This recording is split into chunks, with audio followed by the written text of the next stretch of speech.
I speak to you today with a mixture of pride and grief. For those of you who've been marching now for 6 months, I imagine you have a story like mine. I stand in front of you now as an inheritor of the struggle for Palestinian liberation.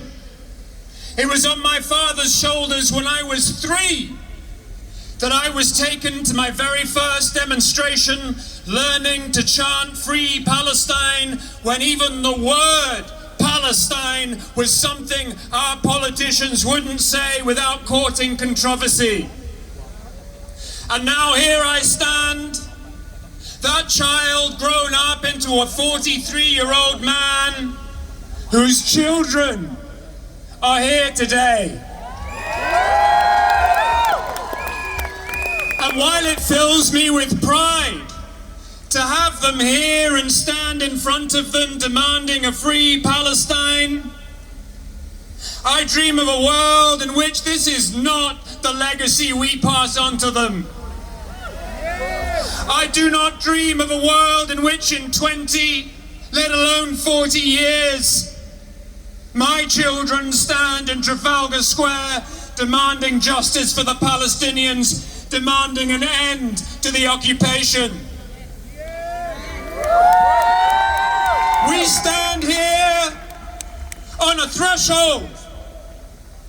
There is no time in these 40 years in which we were in our thousands and our millions, week after week after week.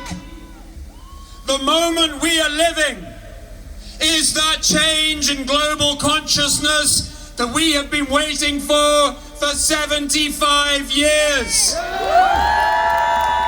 Wherever you are and wherever you stand, you will know that among the many things that have marked these months is the thousands of children who have been killed, orphaned, maimed, and the thousands who have survived, for whom this is the beginning of their life.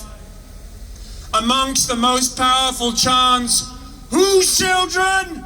Our children!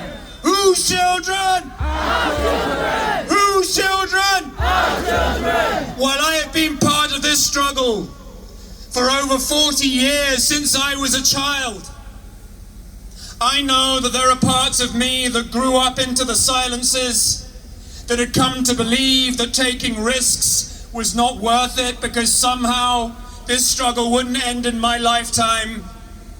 But now we have reached a moment where the silences we lived have created the circumstances for a genocide.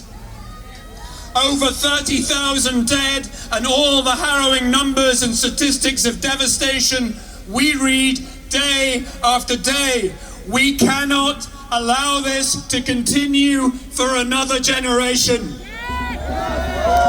We need a world built on freedom and justice for all, in which never again are words that stand for everyone, in which we honor the legacy of the Holocaust and grieve those killed on October 7th, knowing that to do so deeply, we must also honor the legacy of the ongoing Nakba and the thousands killed in war after war, day after day. The two do not stand in contradiction. The only future possible is one in which our grief and our traumas bring us together to honor each other and stand as one with the fullness of our backgrounds and who we are, as we do on these love marches that keep walking despite those who trade in hate and slander us. Free Palestine, yes, but also know that Palestine will set you free. Now is the time to live that as deeply as we can. The path of freedom and justice does not circumvent Palestine. It brings down its walls, It brings down the apartheid. It ends the occupation. As Nelson Mandela said, we know too well that our freedom is incomplete without the freedom of the Palestinian. Let us be the generation that walk that path for all our children. I was asked to read a poem, and I will read If I Must Die by Rifat al-Arir, who you will know died and was killed December. And you may remember me also from the Kite Runner, so here we go. If I must die, you must live. To tell my story, to sell my things, to buy a piece of cloth and some strings.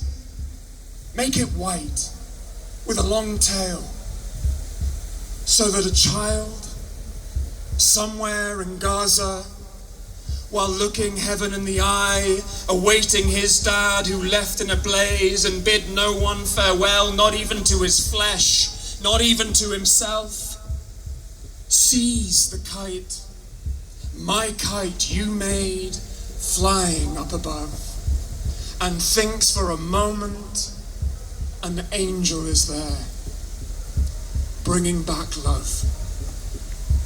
If I must die, let it bring hope. Let it be a tale.